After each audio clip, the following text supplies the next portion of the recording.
नमस्कार। तो आज हम बात करने वाले हैं पैरामेडिकल कोर्सेज के बारे में, लेकिन उससे पहले हम ये जान लेते हैं कि पैरामेडिकल कोर्सेज होते कौन से हैं और पैरामेडिकल कोर्स का आखिर में रोल क्या होता है। तो शुरू करते हैं हम। तो पैरामेडिकल कोर्स वो होते हैं जो कि किसी भी डॉक्टर को बीमारी को डायग्नोज करने में हेल्प करता है, उसे हम पैरामेडिकल कोर्स कहते हैं। पैरामेडिकल कोर्स करने वाले को हम पैरामेडिशियन बोलते हैं। पैरामेडिशियन का काम यही होता है कि किसी भी बीमारी को उसे डायग्नोज करना है और उसका ट्रीटमेंट कैसे करना है, फिर आगे डॉक्टर डिसाइड करेगा।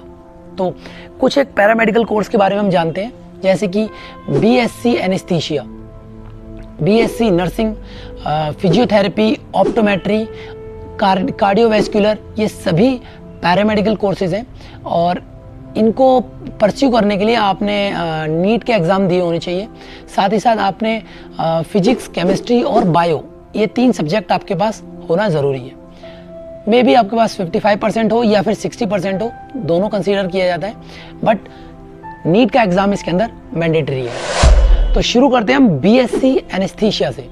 बीएससी एनेस्थीसिया में एडमिशन लेने के लिए आपके पास या तो आपने एंट्रेंस एग्ज़ाम दिया हो या फिर आपको मेरिट बेस पे ही एडमिशन मिलेगा। 3 साल का कोर्स है, प्रॉपरली प्रैक्टिस बेस्ड कोर्स है। एकेडमिक भी इसमें काफ़ी होता है, लेकिन आपकी जितनी अच्छी प्रैक्टिस होगी उतने अच्छे आप एनेस्थीसिया एक्सपर्ट बन सकते हैं। किसी भी बड़े डॉक्टर के साथ आप काम करेंगे आगे जाके, साथ ही साथ कोई भी बड़ा हॉस्पिटल आपको एज आ एनेस्थीसिया एक्सपर्ट ले सकता है। इसके बाद हम बात करेंगे बीएससी नर्सिंग के बारे में। बीएससी नर्सिंग के लिए आपको नीट का एग्ज़ाम देना कंपलसरी है। नीट का एग्ज़ाम आपने दिया हो। साथ ही साथ ये 4 साल का कोर्स है।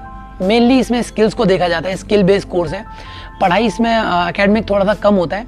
जितनी अच्छी आपकी स्किल्स होंगी उतने अच्छे आपकी सैलरी मिल सकती है, आपको अच्छे हॉस्पिटल में आप लग सकते हैं। और कई बार लोगों को कन्फ्यूज़न होती है कि नर्सिंग का कोर्स सिर्फ लड़कियों के लिए है, लेकिन ऐसा नहीं है। नर्सिंग का कोर्स लड़के और लड़कियों दोनों के लिए, तो लड़के भी इसे परस्यू कर सकते हैं। इसके बाद अगला कोर्स है बीएससी कार्डियक टेक्नोलॉजी। जैसे कि सुनने से हमें समझ में आ रहा है, ये एक कार्डियोलॉजिस्ट भी कहलाते हैं, कार्डियोवैस्कुलर भी इसे कुछ बोलते हैं। इसमें हार्ट से रिलेटेड आपको प्रैक्टिस करनी होती है, कार्डियो से रिलेटेड प्रैक्टिस करनी होती है, जो कि हार्ट सर्जन के अंडर काम करते हैं। आपको किसी भी पेशेंट को डायग्नोज करना है और फिर हार्ट सर्जन उसका इलाज करेगा। कार्डियोवैस्कुलर काफ़ी अच्छा फील्ड है, काफ़ी डिमांडिंग फील्ड है, तो इसमें भी आप पार्टिसिपेट कर सकते हैं। अगला कोर्स है हमारा बीपीडी, बैचलर ऑफ फिजियोथेरेपी। ये भी एक पैरामेडिकल कोर्स है। ये इसमें आपको बॉडी के मैकेनिज्म के बारे में समझना होता है, रेंज ऑफ मोशन क्या है बॉडी का, और किसी भी बीमारी, किसी भी दर्द को आपको बिना टैबलेट के और बिना सर्जरी के ठीक करना होता है। प्रॉपरली थेरेपी बेस्ड कोर्स है, काफ़ी अच्छा कोर्स है।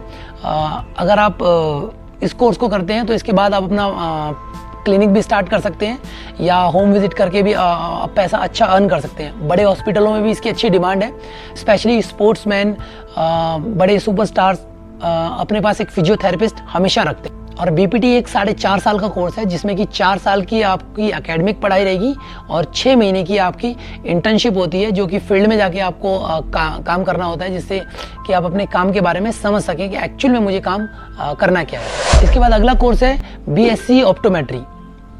हमने देखा होगा कि आजकल जब हम बूढ़े हो जाते हैं तो आंखों पे चश्मे लगने लग जाते हैं, और कई बार ऐसा होता है छोटे बच्चों के भी चश्मे लगने लग जाते हैं। तो आंखों की जो भी दिक्कत परेशानियां होती हैं, ये एक ऑप्टोमेट्रिस्ट की अंडर आते हैं। एक ऑप्टोमेट्रिस्ट इनको सॉल्व करता है। चश्मे बनाना और चश्मे का नंबर डिसाइड करना एक ऑप्टोमेट्रिस्ट का काम होता है। 4 साल का ये कोर्स है, इसमें भी इंटर्नशिप करनी होती है और इस कोर्स में भी आप एक अच्छा स्कोप देख सकते हैं। आई होप आपको वीडियो अच्छी लगी होगी। नमस्कार।